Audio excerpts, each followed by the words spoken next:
everyone, and welcome to a brand new series here on the YouTube channel, and one that has been long time coming. That is, of course, the Joshi Rewind series, a series looking back at the best matches, major events, and so much more from the history of Joshi. And today is March 3rd, which means we celebrate the 5-year anniversary of Stardom All-Star Dream Cinderella, which took place on March 3rd, 2021 in the Nippon Budokan, and is the show that I really label as the true start to the meteoric rise of Stardom over the last number of years. It's a show I'm very excited to dive into here today in a retro review. This will be the first of many I plan to bring to the channel.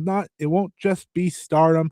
We have plenty of AJW to look at here in the future and witness and watch and go all over. So hopefully you are excited for the Joshi Rewind era here on the YouTube channel. I know I am. I know I'm excited, and there's no more fun show for me to get things started than this one. Hello, everyone. I am, of course, your host, as always, Scott E., and today we are talking this very show. Joshi Rewind is here. All-Star Dream Cinderella is the first ever Stardom show I had the opportunity to watch live, and I have been hooked ever since in terms of watching live shows in the world of Joshi.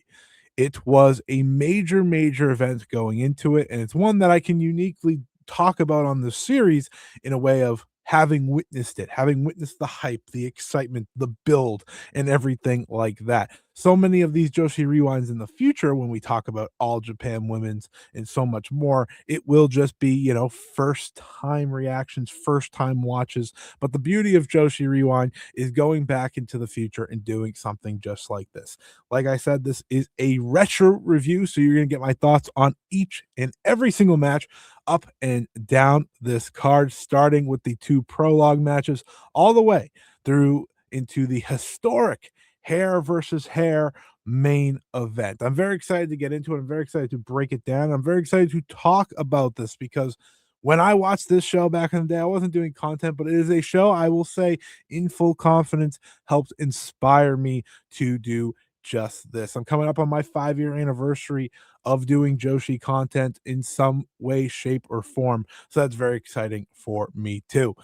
Hopefully you're excited as well as we dive into All-Star Dream Cinderella. Like I said, one of the all-time big shows in Stardom's history, 3,318 in attendance when they ran the Nippon Budokan as part of their 10th anniversary celebration. Yes, this was a major part of that kind of the huge celebration show. You had the likes of Fuka, Aniaba, Akira Hokuto, Milano Collection AT, all on commentary throughout the show. You had an all-star rumble that featured legends like Chigusa Nagayo and Yuzuki Aikawa and so many incredible other wrestlers. You also had some incredible matches and, like I said, an entirely massive main event to talk about. So that's why we are here. We're here to talk about all that today.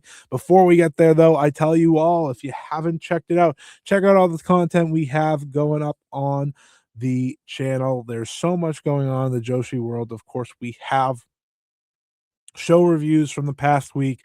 We have games coming up, games that have potentially dropped, and so much more. So if you haven't checked out everything that we're bringing to the channel, make sure you go back and do so after you watch this. And like I always say, press that like button below. If you enjoy this video, please press it. It helps us. It helps the algorithm. It helps spread the channel, because what we are doing here is always spreading the beauty of Joshi wrestling.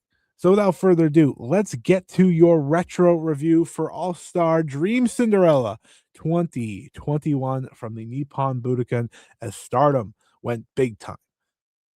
And I think a major part of the top talking point here is you have to remember this was the COVID era. Um, by this time, we'd about been a year in to it, well into a year or so. And, you know, the way of things happening had fully transpired, and I always say to myself watching the show back, had COVID not happened, I think with the momentum this company had, considering all that happened in 2020, with the momentum that they were able to build up at the end of 2020 into 2021 and all the way really through 2023, I feel like the boom that we're experiencing now would have already reached some sort of heights because some of this stuff is some of the best wrestling I have ever seen. There is no period in my wrestling fandom that I love more than Stardom from pretty much the start of 2021 through All Star Grand Queendom 2023. It is sensational. It is so memorable, and it is something that I truly, truly, truly adore. So I'm very excited to get to dive into this. This starts a plenty of anniversary content as well here on the channel. But without further ado, let's get to that retro review here on Joshi Rewind. The opening match, yes, that's right. The high speed championship was on the line. It was Azumi versus Natsupoi. Azumi defending the championship in a big time title match against someone in Natsupoi who had come over to the company at the end of 2021, joining Donna Del Mondo and making for a very big deal. Azumi this was in the midst of her first high-speed championship reign at the time, having successfully defended against Starlight Kid, Gokigen Death, Meiho Suzuki, who is of course now Mei Sarah, and Kaori Yoneyama. This match, however, was an opportunity to have Azumi and Natsupoi open up the show in a big way. And I think something about high speed championship matches is that they can set the tone for the rest of the night. And when you see these two wrestlers, you think of where they are today, who they've become today, right? Natsupoi is already, or now, a former Wonder Stardom champion. Of course, Azumi went on to have an even more impressive high speed championship reign that lasted 458 days, one of, if not the greatest high speed title reigns of all time. But before that was this match right here. This match, again, setting the tone in the Nippon Budokan. You have to remember, we're dealing with clap crowds, we're dealing with all these different things. What could these two do to set a tone? Well, it's bring high speed for 7 minutes of action, bring high speed, high action, top tier action, everything that these two have long been known for since then, right? Watching this back, Azumi is someone who I feel feels like a different wrestler from then. And part of it obviously has to do with, I think Queen's Quest has affected Azumi these days, not being around, but my oh my, back then she was just as good in many ways as she is now. Obviously, she's grown, obviously, she's advanced herself in different ways, but she was so incredibly talented and has been for so long. So going back into this match, into this show, and getting to witness these two who are still, trucking along all these years later was pretty cool to see. A lot of this match, again, high speed stuff, right? High speed action, high speed pacing, which is very important. At one point, Azumi hits a foot stomp to the floor on Natsupoi, which is something that she has really put into her repertoire. But it was still like that big match, big show, big moment mentality that I think she, maybe better than anyone over the past couple of years, has tried her best to capture, right? She brings out certain moves, she brings out certain moments that obviously jump off the page. There was an incredible power bomb followed by a German suplex by Natsupoi for a near fall. Later in the match, though, we get an Azumi Sushi that got kicked out of. And that's one of those moments that you could feel the crowd wanting to raise their voices, wanted to jump, right? There's that little charge. I think something that's fascinating during the COVID era of wrestling, but mostly Japanese wrestling, is how great of a job commentary teams would do to raise that excitement and anticipation that sometimes you kind of just get lost in it. You don't realize people can only crap, only clap. And I think that's such an important part of this because without them, you can get lost. And I know for a lot of people, you may be listening to this show and you may be thinking to yourself, I don't know, can I watch a COVID era show? My feeling on that, and I'm going to talk about this throughout the show, is that if you've witnessed any of this era, if you've witnessed any of these matches, I think it's easier to go back to. If you're going back to it and you never watched any of this stuff, I can understand the difficulty. But for me, and knowing and feeling and remembering some of these moments and some of these matches, it was so much fun to go back no matter what the crowd level is, because you can get those moments, those amazing wrestling moments that are going to make people react, even if they're limited to clapping. Um, in the end, Natsupoi won the high speed championship for the first time in her career, hitting a straight jacket German suplex, pinning Azumi in the middle of the ring to get the victory. I think looking back to that and looking and remembering where Natsupoi was then to now, I think she has grown so much. She is completely transformed as a wrestler from who she was back then.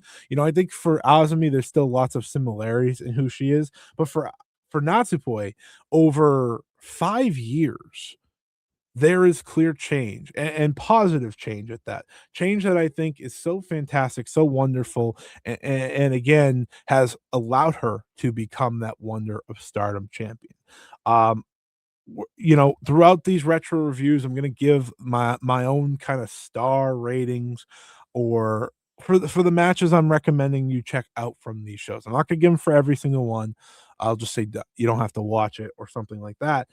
But when it comes to Azumi versus Natsuko, I thought it was a great 3.25 star type match. Again, right to the point, solid professional wrestling, solid high speed wrestling. It's only 7 minutes long, so it's not too long, but it gets the job done. And like I said earlier, sets the tone for the rest of the show, getting All Star Dream Cinderella off on the right track. You then had your Goddesses of Stardom Championship match, the number 2 and final match on the pre-show. A fascinating aspect of this, you may think to yourself, the Goddesses of Stardom titles on a pre-show. You have to remember at this time, the big show, the big size, you only have so much time to do it. Two, the COVID aspect of it and everything going on. So they're fitting a little bit of everything into the show. You have this pre-show match. You have Mai Hime, the defending champions at the time, taking on Natsuko Tora and Saki Kashima. One of the first things that will jump out to you watching this show is just how different Natsuko Tora is since then. Yeah, obviously, later in 2021, she suffers that brutal knee injury that really altered who she was. But my God, was she so good at this time? I know a lot of people were down on Natsuko and Oedo Tai at the time, but I can't stress it enough how unbelievably talented she was and still is. She's been able to alter her game and change her game in a way that hasn't stopped her from being great. And obviously, we're watching BMI 2000 do what they do at this time. So, I think when I witness something like this, it's always a big and again, a fun part of it. The match doesn't go long. The problem with being on a pre-show is they're not gonna get a lot out of it. So I'm not gonna really recommend this match. I don't think it's one you have to necessarily go out of the way. But for those wondering, it is nice to see Mai Hime. I do think Micah and Hameka were really made to be such a great duo together. And obviously, I think a lot of people miss Hameka, and understandably so. It's pretty crazy to see where Micah has gone since then, right? From the pre-show of one of the biggest shows in company history to, of course, main eventing multiple major shows for them all these years later. Earlier in 2021, for those who are wondering, Micah had her first World of Stardom Championship match against Utami Hayashishita at the 10th anniversary Corkin. So again, there was always a belief, there was always a push there for Micah to be a top star, but she gets the undercard here. But she did get the win. She did get the win. She hit Saki Kashima with a Michinoku driver number 2 to get the victory. Like I said, this is not a match I'm necessarily saying go out of your way to see, but if you're curious, if you're interested, it is fun to again witness these two teams and witness who they were back then compared to now and how much they've grown since then. Especially someone like Micah. I think she was still so green, so new, and seeing her here was really, really cool. So I think Mahime, they have a tag title main event. I think the next pay-per-view after this. So they make up for it in so many ways. This is also their only championship reign. They never had, or did they have another? They never had another Goddesses of Stardom title reign after this. Obviously, they have the fantastic match with 7 Up that is one of the last, big matches for Jamaica before she retires. But yeah, this was their lone Goddesses of Stardom title reign, which I think is always fascinating to look back on. But we move on here to the next match.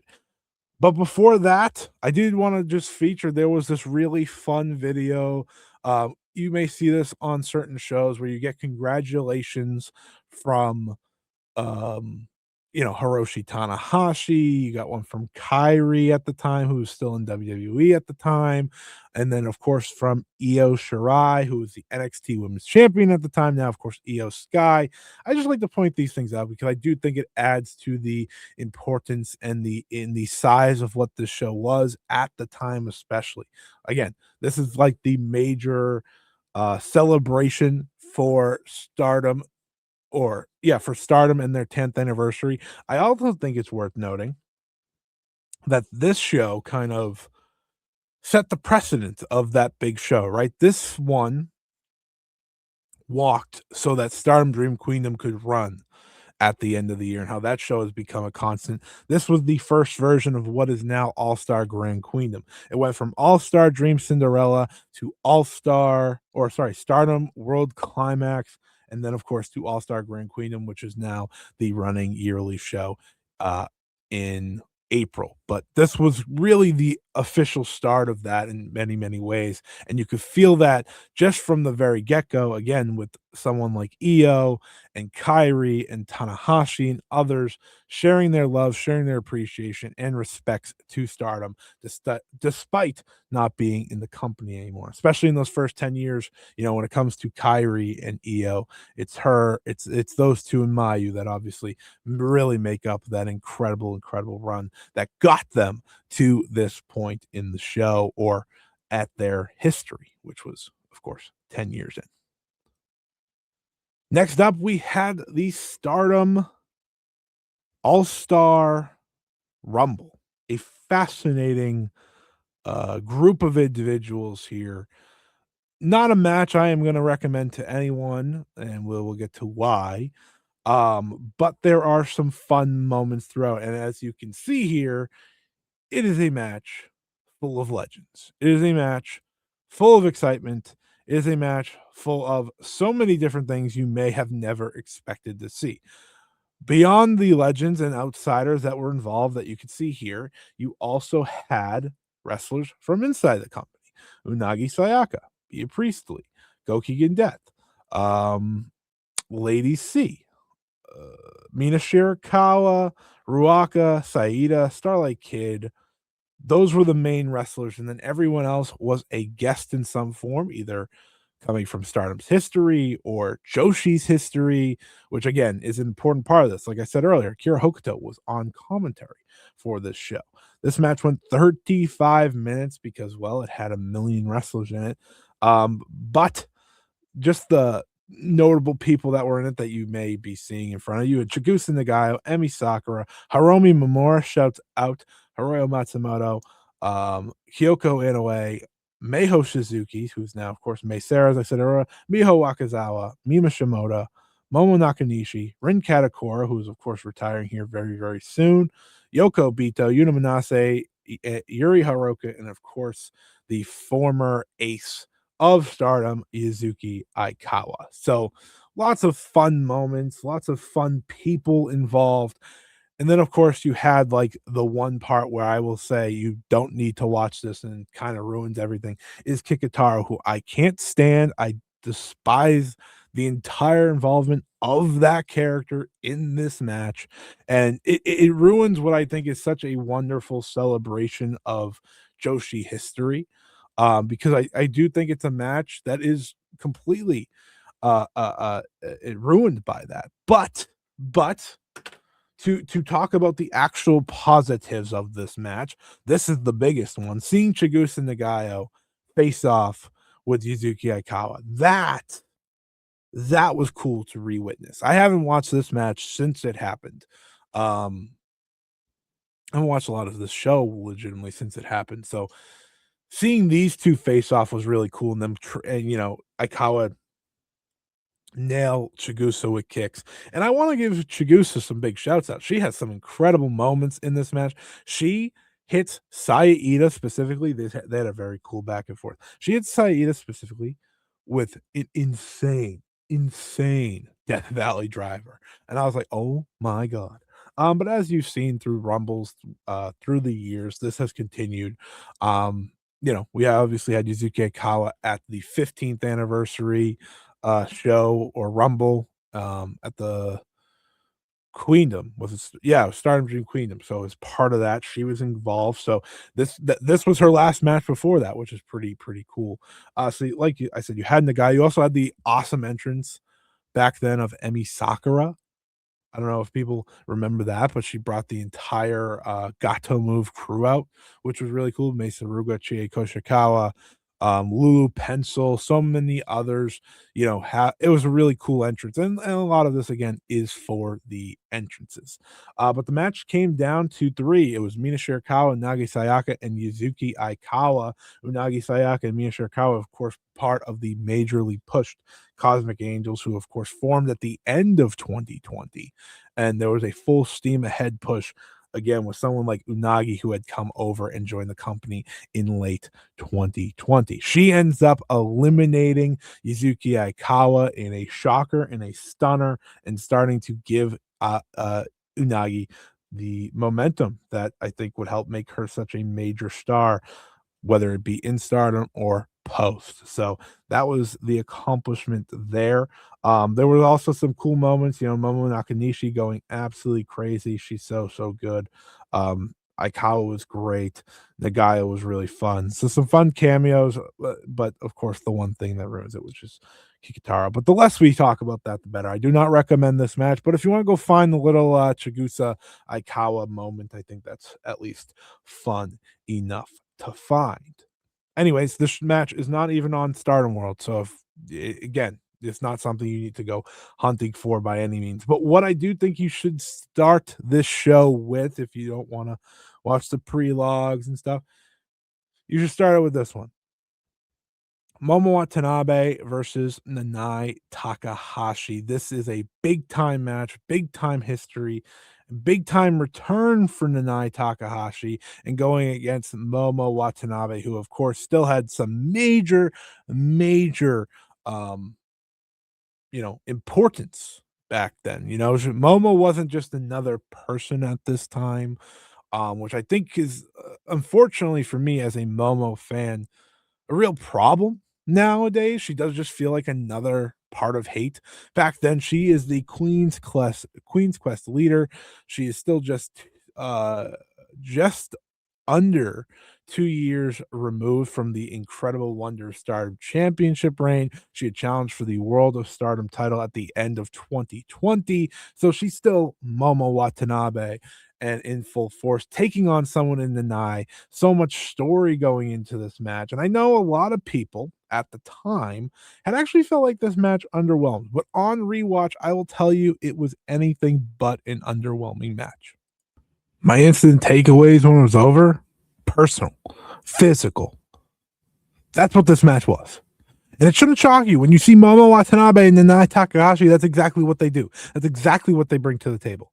This was a monumental match of two on this show. Why? Because this was the first time the first ever World of Stardom champion had returned to the company since 2015.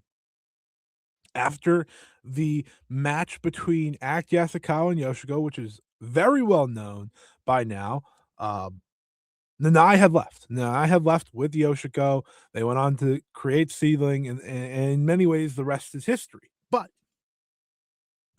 fast forward to 2021, and to celebrate 10 years, Yoshiko, Nanai both come back. Giulia stood up, shouts out, and the rest is history. And as we know, Nanai would come back again years later. But Nanai coming back was a big deal, but Yoshiko coming back was, of course, even bigger deal, and we'll talk about that here in a little bit. Um,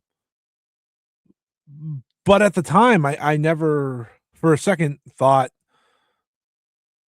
Momo should lose, and I think that was the big reason why so many people were against this match, right? Everyone wanted Momo to win, myself included, but that it wasn't gonna happen. It wasn't gonna happen, and there's reasons why to that. And one, I think perhaps being the one that jumps out the most to me is that, well, Yoshiko is losing. And Yoshiko at the time, if I remember correctly, was the Beyond the Sea champion. So Nanai defeating Momo felt in the cards, felt the most reasonable. And that's, again, maybe the price you pay. The match only went 10 minutes and 21 seconds. And again, I think that's another reason people may have not loved it. But watching this back, it's so good. Because again, that feeling of personal. There are matches on the show that feel personal. This one, there's an emotional side to Mayu versus Yoshiko, and then of course the main event. I think it's one that if you don't stick it's one that what's the best way to say this? It's a match that if you watch it now, just as a match, you're gonna enjoy it more than then when there was one part story built up and maybe executed a different way. In the end, Nanai wins. In the end, Momo loses. And I do think that, again, plays to a big part of why people may have not loved it as much then. People liked it, but they wanted even more from it. But I will keep saying it's a very good match. It's a very solid match, very physical match. I'd recommend you go check it out. I gave it 3 3/4. Just one that out of 5. This is all out of 5 people. It's one where Momo again reminds you of how incredible she was back then, man. Like, I think Momo is still such an awesome, awesome wrestler. We have seen it when she gets the opportunity. She's going to step up and have one of the best matches you can have. But back then, man, it was a different beast still. And that Queen's Quest beast, it's just no replacing it. It's no filling in for it. And I think Momo's peak as a heel lasted really that year and a half once she joined Oedo Tai. Um, but just watching her back here got me emotional. She was hitting meteors from the top rope. She was hitting all these different things. She was awesome. They were beating the hell out of each other from every step of the way before Nanai ultimately won the match. But I think again, it's a bummer to look back on because Momo gets to the finals of the 5-star that year and has, I think, the best 5-star final alongside Shuri. And it shows. It shows in sprinkled moments through 2020 and 2021 that she still could have reached that potential of world champion then. She didn't necessarily need to be the heel to reach that potential. I still think there is potential, word of the day, potential in her being World of Stardom champion. I think so, more so as a baby face. Listen, I love Momo. She's one of my favorites when I got into Joshi, into Stardom. So I remember being emotional when she lost this match. I wasn't happy at the time, but watching it back, man, it just rocks. It just rocks. So I highly recommend it. Go check it out. It's not the best match on the show. It's probably like the 4th best match on the show for me, but it's still worth the watch. Speaking of match that definitely suffered from losing some time because this one did get cut for time. Because again, this is a big show. You want to fit as much on it to it as possible, but you also have a time that you need to get out by because of the COVID stuff and all that. That was Shuri versus Konami for the SWA Undisputed World Women's Championship, the third of 5 championship matches on the evening. For you, you may be a new Stardom fan and be like, "What's the SWA Championship?" Ah, thank you for asking. It was a title that, um, was kind of the foreigner title in many ways, which was kind of long the idea of it, where wrestlers would defend the title and um against wrestlers from other countries. And it changed a lot because obviously in COVID there was no more foreigners. So when Shuri won it, she was defending against um Japanese wrestlers and having one of the great reigns of the title, which we have to talk about. I think what Shuri manages to do with this title is truly, truly amazing because throughout this title reign, she ultimately lands right on becoming the 5-star winner and then the eventual World of Stardom champion. And when I'm watching her walk out here, it feels like this is when she took that next step in stardom in terms of presentation. Um, Mind you, she's just a few months away from the historic match with Utami Hayashishita that again kind of leads to that big international boom. But in this SWA title reign, where she defeated Bea Priestley to win it at the end of 2020, she defended against Giulia in a draw. Momo Watanabe, Azumi, Konami, Unagi Sayaka, Saki Kashima, Azumi, Konami, and Utami at that final show. She ended up relinquishing the championship. That's how we moved on. But, just thinking back of what this title could have been, what this title match should have been, I'd even argue, what could have been so much more. And they ultimately make up for it in their second match. They go into UWF rules later in the year. Where this match suffers is not the wrestling. I think there's a beauty to it here because Konami, who's a part of Oedo Tai at the time, wants to keep it between these two. There is a personal relationship here that we've seen, obviously talked about many, many a time since then. But there's a personal relationship here, so it means so much to Konami to have a straight up wrestling match, that she feels she can hopefully win. And unfortunately for them, in the style of match they're doing, which is not officially UWF, but it is. In many ways, that is the match they're trying to have. They're not able to execute to the full ability. I think it's like a 3-star match at best. It's not bad by any means, but it doesn't allow them to do what they do because I think you need more time to do that. And it's fascinating to look back on now, obviously, between the many bumps I think they've had along the way and trying to have matches against one another. This was one of them. Of course, there was the time where Konami was injured at the end of what was that, 2024. They never really ran that back. So it's always been a messy way of them facing off in Stardom. But if you're looking for a Shuri versus Konami match that really hits, I do recommend the one from November of 2021 instead. Shuri ended up winning with the White Tiger, making Konami tap out. She did hit the Ryuin, though, at one point in this match, which Konami kicked out of, which I thought was notable. But overall, solid, fine match. But really, where we're at this point in the card is the next 3 matches. The next 3 matches are the big ones, the ones that I'm most excited to talk about. So let's get to it. For those who don't know, the connection between Mayu Iwatani and Yoshiko is a deep one. Once upon a time, really, really great friends. Both of them part of the first class of Stardom. Both of them making their career debuts at Birth of Nova, the first ever Stardom show. Mayu Iwatani, of course, was the uh uh in so many ways the runt of the litter type, right? The one that had to work a lot harder to get to where she was. Yoshiko's a main eventer day one, someone who Stardom was ready to make one of their top stars, and she ultimately was one of their top stars, winning the World of Stardom Championship much sooner than Mayu did.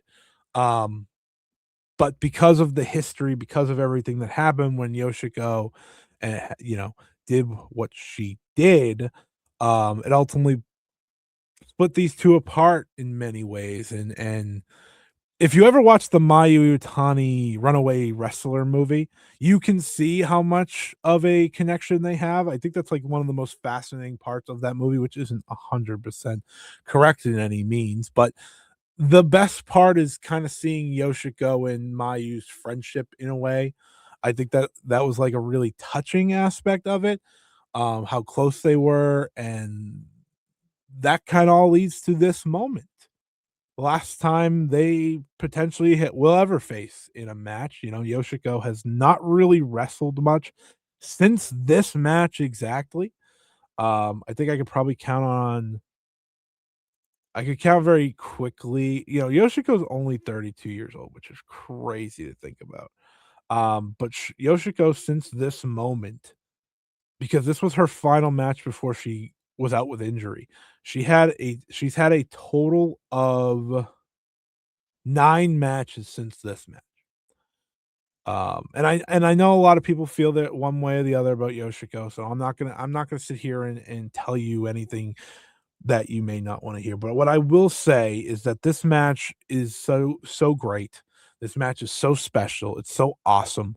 It shouldn't shock you, if you listen to this channel many times. Like, obviously, I will always sing the praises of Mayu, but you could tell how much this match meant to both of them from the very beginning, from the face off. Mayu puts out her hand to shake and Yoshiko answers with the bird. And from there, it is just a beautiful back and forth of underdog Mayu Iwatani versus, destroyer monster Yoshiko. It is pretty much exactly what you want from it. Again, Yoshiko at this time is pretty beat up to the point where, again, she has 9 total matches after this, and this was her last match until December of 2021. Um, the fact that we have so few matches from Yoshiko, I kind of say this one is the last great Yoshiko match, and you could kind of feel it. She really looked like she left everything out there. And for Mayu, while it was another night at the office, it was a meaningful night at the office. What these two were able to do together was nothing short of awesome, nothing short of fantastic. And it's a match I highly recommend. At one point, Mayu goes for the suicide dive to the outside. She crashes and takes out Yoshiko, but she also smashes her head off the ground. You can hear the thud. It is terrifying. She gets up holding her head, but she's good to go. But it was insane. It was absolutely insane. Back and forth. There are moments where they're trading big strikes, they're trading big forearms. You have a lot of Mayu trying to get a comeback, find a comeback against someone in Yoshiko who just is resilient, is never ever stopping. And I think that's, again, such a big part of this match and why I love it so much is we get that Mayu underdog. Something we don't get much anymore, nor should we. She is a 15-year veteran, the best wrestler probably. Oh, I know she's the best wrestler ever for me, the best Stardom wrestler ever, all these different things. And she shouldn't necessarily play underdog that much, but when she does, man, it is special. It's why I love the Takumi Roha match from this year. It's why I love them back from 2020. It is Mayu at her best. It is Mayu in her comfort zone. And I think doing so against Yoshiko and telling that story together is what really just set these two apart. They were trading back and forth, but before that, there's a moment where Mayu goes for the moonsault and Yoshiko puts her legs straight up. She gets full boots to the stomach. Absolutely nasty, nasty landing for Mayu. And that's really where this goes full steam ahead to close it out, trading back and forth. Mayu hits her with a big forearm, and then Yoshiko hits her with a big shoot headbutt before lariat hitting a lariat on Mayu that turns her inside out. She'd pick her up and do another one, but Mayu and her resilient self fights back. Even at one point, Yoshiko hits a big time senton from the top rope, crashing down through Mayu Iwatani, but Mayu stays alive again. Big kicks to the head, finishing off Yoshiko, something we've seen become real accustomed to Mayu's finishing sequence. She hits the two-step. She hit the two-step dragon, and Yoshiko kicked out. It took one more moonsault attempt, Mayu hitting Yoshiko to get the victory and get the win. Like I said, this was a fantastic match. That year, it's one of my favorite. It was top 5 matches of the year for me. Just sensational. Because again, there was so much meaning, there was so much emotion between these two, and I've said this many times. There's few things that I'm going to connect better to than a Mayu match, and doing so for the first time live for me back then, it connected all the more. Um, it was pretty much everything you could have hoped for, I think, out of the two at that point in their career. And considering that Yoshiko did not wrestle all too much after that, it's an even more impressive performance that she had there. Um, Emotional is a good word for it. And I think just overall, pretty much everything that Mayu probably could have asked for there. She got to share the ring one more time with her friend. So a great match. Now we get to the big two. The big two, yes, that is right. The main event of All Star Dream Cinderella. Yes, Saya Kamitani was pushed long before she became the Phoenix Queen. Fun fact. It was an Aphrodite face off. It was Utami Hayashishita defending the World of Stardom Championship for the third time in her reign, this time against Saya Kamitani. For those who don't know what this match was and what this match meant, it was a crazy one at the time. I remember a lot of people were like, huh? Saya Kamitani's in what match? The biggest world title match possibly ever at the time? Because at the time, Saya Kamitani had not proven to be a main eventer. She was far from it. People thought she was actually not that good when she was a rookie and coming up. She was still very, very new into her career. This match happened, like I said, on March 3rd, 2021. Before that, she had debuted in February of 2019 with one match before going full-time wrestler in August of 2019. So less than 2 years into her career, she was stepping into the World of Stardom Championship picture against Utami Hayashishita. And unlike Utami Hayashishita, she was not seen as a super rookie. So it's a little bit different, right? The big rookie compared to Saya at the time. But folks, there is a beauty to what these two are able to do in this match. There's a beauty to what I think Utami Hayashishita has for way too long been underappreciated for in her career. And it is a major part of why Saya goes on to become who she is today. This match is genuinely awesome. Genuinely awesome. I have it rated the same as the previous match, 4.25, for very different reasons. This is more of your fireworks display on the show. Big Saya moves. She clears the top rope on a dive, which I don't know if she's ever legitimately done since then. She may have done it against Tam. That year, but she doesn't do that, right? She usually does the cross body to the outside. That's her go-to. Nope, she hit a big time leap over dive in this match right onto Utami. I'm like, oh my god. She hit some crazy springboard hurricanrana on Utami. Utami is out there to do two things. One, be the world champion. I think that goes without saying. And create a match that Saya Kamitani is going to be able to build herself into, and build her moves into. for an opportunity where everyone was doubting Saya. And mind you, even after this match, people were still doubting Saya in the big match. She'd go on to win the Cinderella tournament that year. She'd go on to challenge Tam not once but twice and ultimately win the Wonder Stardom Championship at the end of the year at Stardom Dream Queendom in a match that's not only fantastic, but notably the start of Saya's record breaking Wonder of Stardom title reign.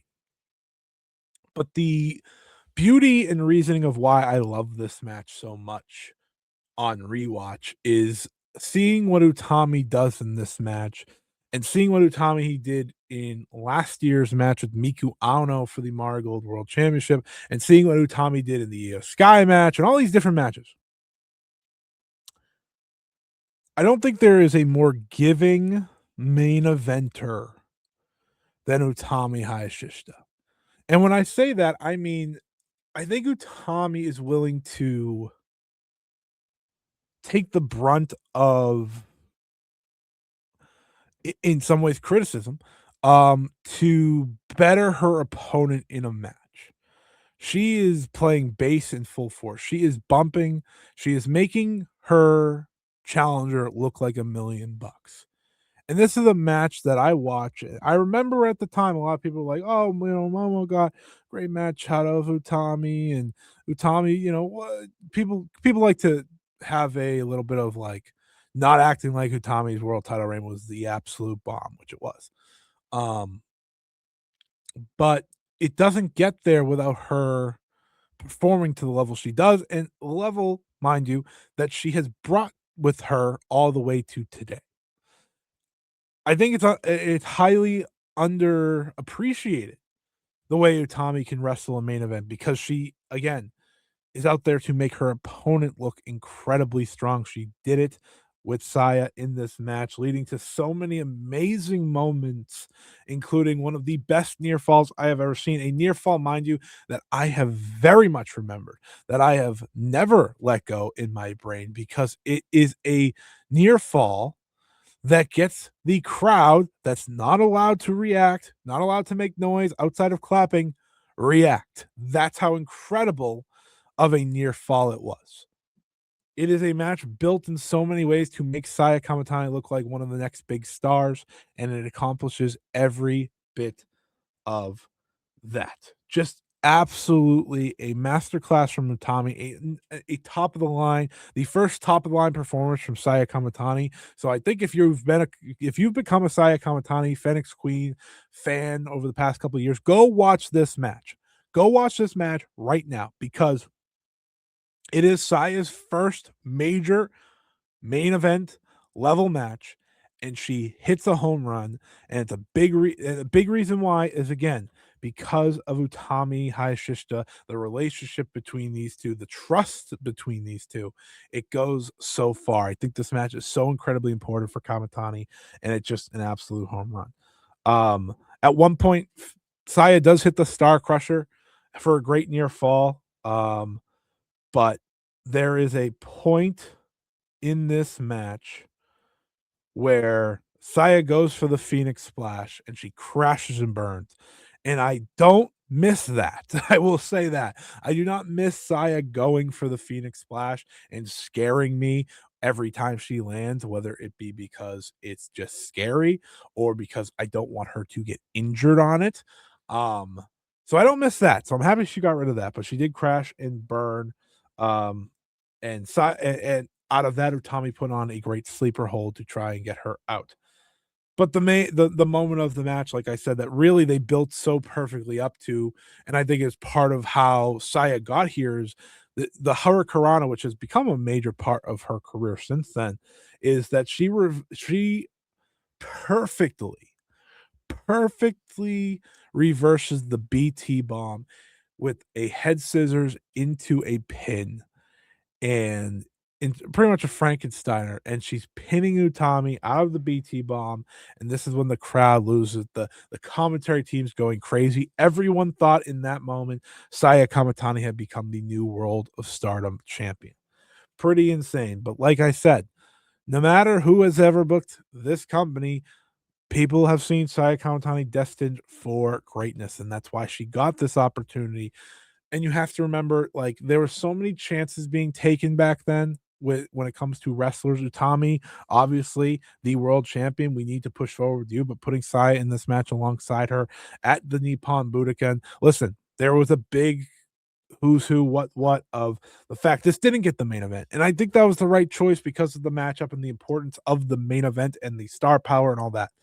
But these two went out there to try and steal the show, and I think they did as good of a attempt as possible. After that last near fall, that was the final gasp of Saya, which is something I really like in a world title match like that is for someone who is so inexperienced, right? To have one final gasp, it shocks everyone, but that's it. And then the world champion puts an end to them. Two big time lariats and a BT bomb got Utami Hayashishita the win and ended a fantastic World of Stardom Championship match. Like I said, I highly recommend it. 4.25 from me for sure.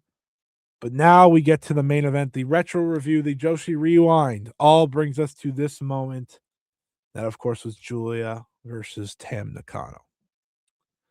I will say this to kind of kick off this final review, because a big reason of why we're doing this as our first one is this match right here. 5 years later, this match not only still holds up, but it is so important to who both of these two are. And obviously, while Tam's retired now, Julia's in WWE, their importance to the scene is still and will still be felt to this day. Their popularity that they created in so many ways together is is really special. And I will say this: if Stardom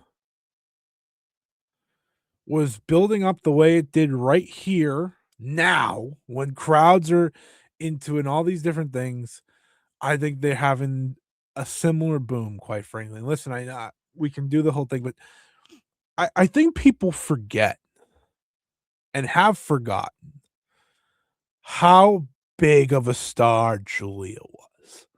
And that has been my biggest takeaway from this entire rewatch. Julia was on a different level. Julia felt like the superstar of not just Joshi, not just Stardom, but wrestling. I remember the first time I watched Julia, I said to myself, "There is obviously a star here. I understand why, you go through all the mess with the iceberg and stuff to bring her in." And the match where Julia clicked for me, and I think for many others, and I think for herself, was the match with Hana Kimura at the year-end Climax 2020, or sorry, 2019. That match clicked everything. It made Julia figure out who she was as a wrestler. Hana got the best out of her. It's why Julia has so much love for Hana and to this day, pays that respect and all that, because without Hana, Julia doesn't become who she becomes, right? And I don't want to do the what ifs. I don't want to do all that, but they were destined for this show. Like in my heart, once upon a time, this was probably their spot. And while that didn't come true, what did come true was something very special still. And I want to pay all my respects to Hana Kimura. We all miss her every day. We celebrate her in full force. So what came out of that, and of course Arisa Hoshiki retiring as well, who was Tam Nakano's rival, was these two being meshed together and having a series of matches that all led to this moment. And together, they made each other bigger stars. Plain and simple. Julia felt like the biggest star in the company at this point, right? I think that's undeniable at this point. Like, truly, she felt like the biggest star. There's a reason she's in the main event and not Utami. And Tam, while Tam goes on to become the big box office star, I think at this point, it does feel like Julia's here and Tam's here in terms of that feeling, in terms of that popularity and such. But as this feud had gone on, Tam kept rising. Tam kept growing. Tam kept getting better to the point where she forms Cosmic Angels, all these different things. And then the idea presents itself of title hair versus hair, the biggest main event you can do on this very show. These, like I said, these two had a series of matches. You go back to Cinderella Summer in Tokyo. They had a tournament after Arisa Shiki had to relinquish the Wonder of Stardom Championship. Giulia had defeated Tam Nakano by referee's decision to win the belt. They then had a rematch at Stardom Yokohama Cinderella, where Giulia once again defeated Tam Nakano. That was in October of 2020. Fast forward again, all things click, all things being the same. Tam, Giulia, one more time, hair versus hair at this very show. And the star power of these two and the importance of these two. And that's one of my favorite things that we will do throughout the Joshi Rewind series is talking about the importance of said wrestlers. Giulia and Tam are just, it's a rivalry that for some will go down as Stardom's biggest. Whether no matter how you judge big rivalries, this was a box office rivalry. It is a rivalry that main evented two of their biggest shows ever, All Star Dream Cinderella and All Star Grand Queendom 1, right? It also, of course, had the 5-star final match between the two, which I think is the best match between the two, but I haven't rewatched in so long. But I said that the same about this one. And this match was made to be special. It was made to feel as important as a match could feel. Look at this star, like I said, like Giulia pre haircut, like when she was Wonder Star champion to this moment was another level of star that only continued to grow from there. And I think to myself, what did these two create? What did these two do? Well, consider this the impact that these two have had, right?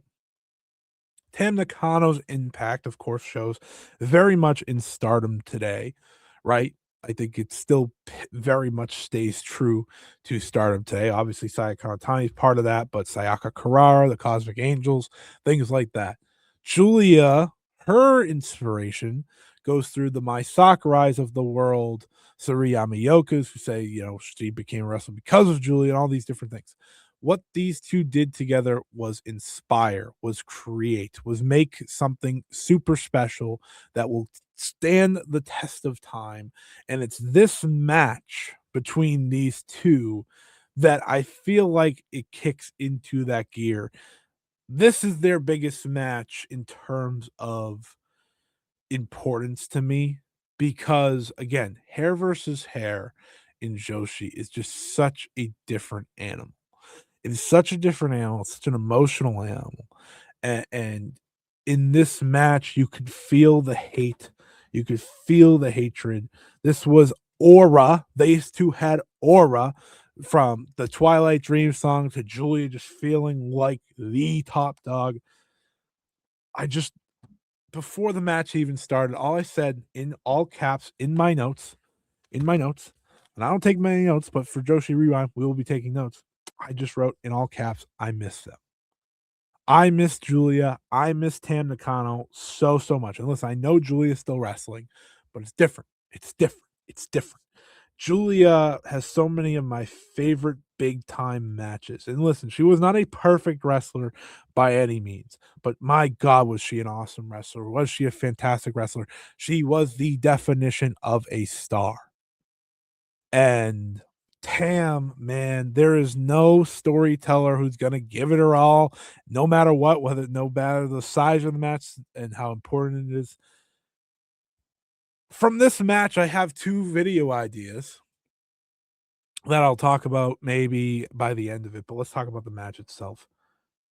It's physical, it's heated, there's hatred here. There is every feeling you want from a match that is in so many ways completing something. And these two, their careers are forever intertwined. In their biggest moments, they faced each other.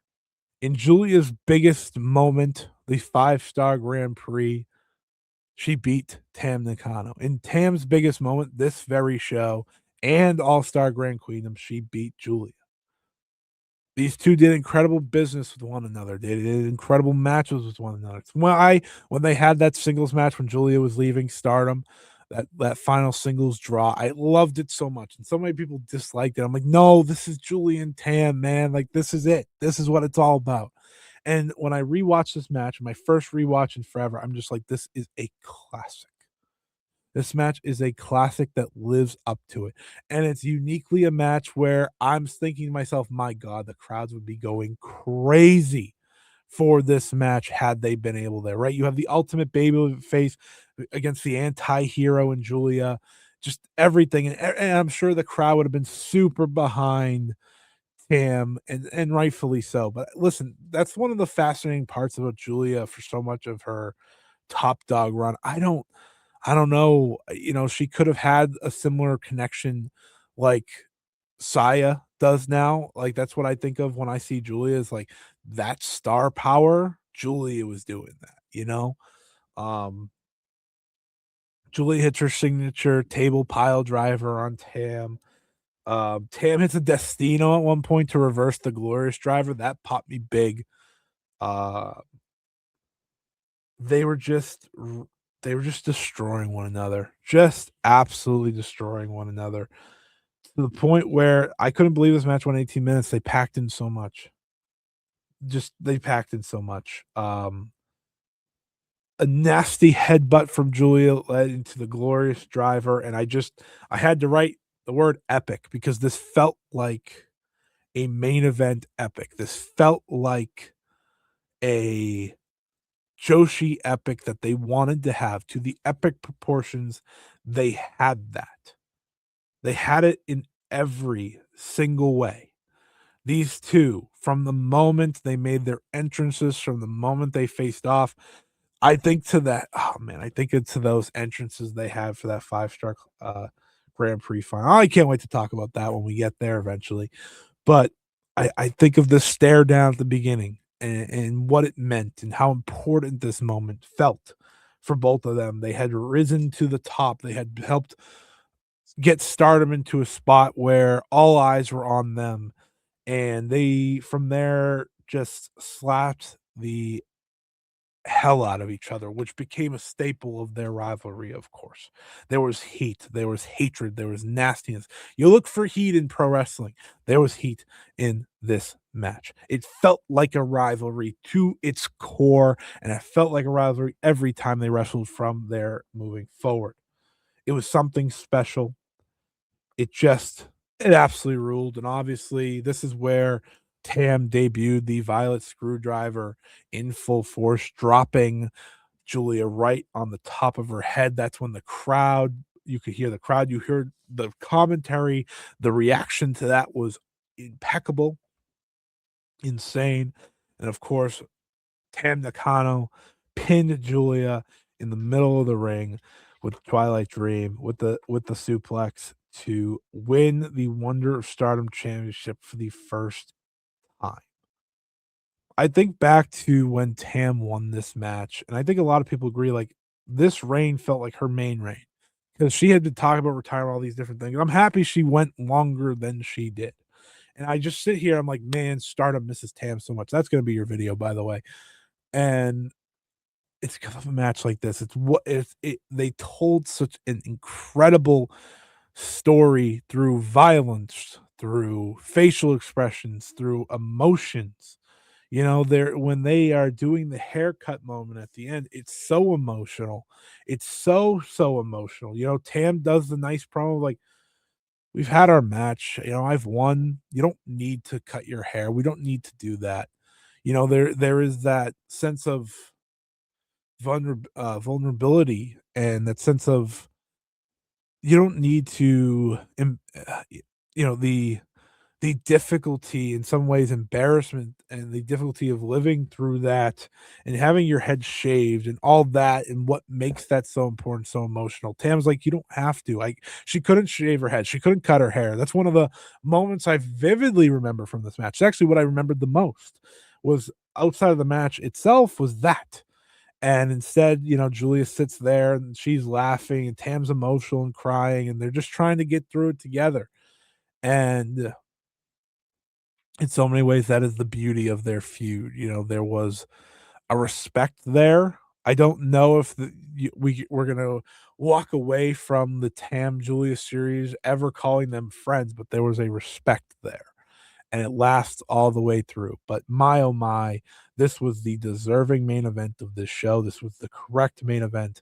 It is a classic, like I said. I'd go full 5 on it. I don't even think I did that when I watched it live, but rewatching it, reliving Julia, reliving Tam, reliving what this feud was, what this story was, the heat behind it, the excitement behind it, reliving all of it.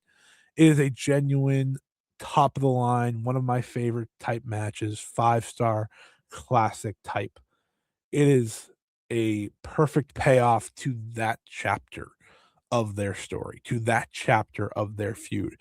And damn it, did Julia just get cooler when she got her head shaved, because of course she did back then. And I do think it creates a massive change for them. That's the beauty of 2022 for Julia. It's a year, it's a tournament, it's something I love so, so much, and I'm gonna do a deep dive into that somewhere here down the line. So if you're a Julia fan, if you know Julia fans, recommend them recommend them to this video. If they only know her from WWE, you're missing out on someone who is just a different animal in so many different ways, and someone that I not only miss but appreciate twofold now, even more than I did when she was around.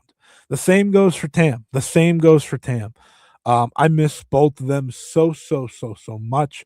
Joshi misses them. Stardom misses them. Everyone misses Julia and Tam being around, because my God, these two were just some wonderful psychos that went out there and did their thing their way and did it unapologetically. I think that's kind of the beauty of wrestling. Julia was such a old school style wrestler that we don't really have much of anymore.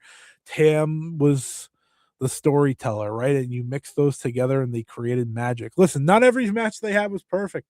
I'm not gonna sit here and say that. Some of their matches I don't really love, but their main big three matches, this one, the 5-star Grand Prix final, and the 2023 All-Star Grand Queendom match, I absolutely adore them. They're fantastic. They're as good of a trilogy, I think, as you can name.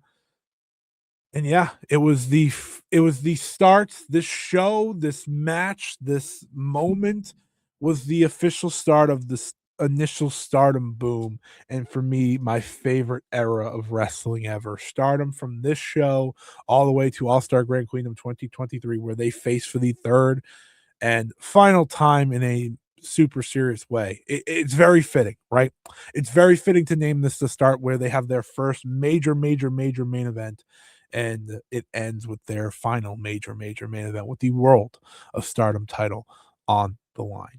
This show is fantastic. If you haven't seen it, go out of your way to see it. I hope you enjoy the idea of Joshi Rewind and reliving these matches, these moments, and seeing this in full force. My hope is too, with Joshi Rewind, you go back and watch yourself. I'm going to review it. I'm going to pump it up. I'm going to tell you what I love, what I didn't.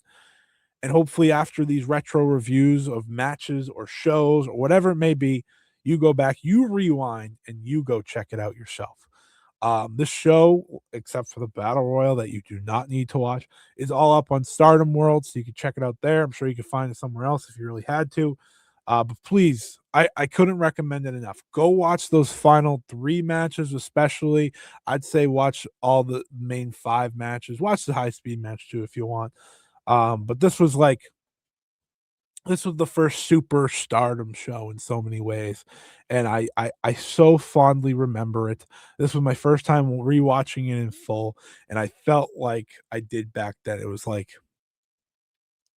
I felt like a kid in so many ways, because it reminds me of some of my fondest wrestling moments and that period that I just again, I absolutely adore, and this was the start to it all. So, Stardom All-Star Dream Cinderella, March 3rd, 2021. We celebrated here on the 5th anniversary of that very show with the retro review, kicking off the Joshi Rewind series. I hope you enjoyed it. I hope you loved it. I hope that you check it out yourself. Thank you so much. Please, please, please, please, please, before we get out of here, let me know what your thoughts were on this show if you watched it, or go and watch it. Let me know what your thoughts are as you go through this review. Let me know how you felt about these matches, if you've watched them back, if you watched them in real time, whatever it may be. And here's a kind of a question for you. How do you remember Julia? Because I think for so many people, a lot of people got into Stardom in 2023. You really missed Julia's peak. Julia's peak was, again, so unique, so special. There was a lot of people that didn't like Julia at the time, but going back, I think people have, I think people have learned to miss her. I know I miss her greatly. What did you think of Tam at the time? Did you think when Tam won the Wonder of Stardom Championship, she go on to win the World of Stardom Championship twice and have such a sensational and emotional end to her career like she did? Let me know. Drop comments below. Let me know how you like the Joshi Rewind series. And another fun one, what would you like to see us do here on the Joshi Rewind? Are there any shows from history, All Japan Women's, um, uh, uh, my JWP, Stardom, whatever it may be, Oz Academy, GAEA Japan, whatever it may be. Is there shows? Are there things you want to see us dive into here on Joshi Rewind? Now that it's began, we can officially dive fully in. So please, please, please let me know in the comments below. Make sure you press that like button and make sure you subscribe. Thank you, everyone, for listening. We'll be back here very, very soon. I'm likely on vacation when I'm releasing this, so hopefully you enjoyed the video, and we will be back very, very soon with plenty more content from the world of Joshi Wrestling. Thank you, everyone, for listening. And until next time, so long. See you later.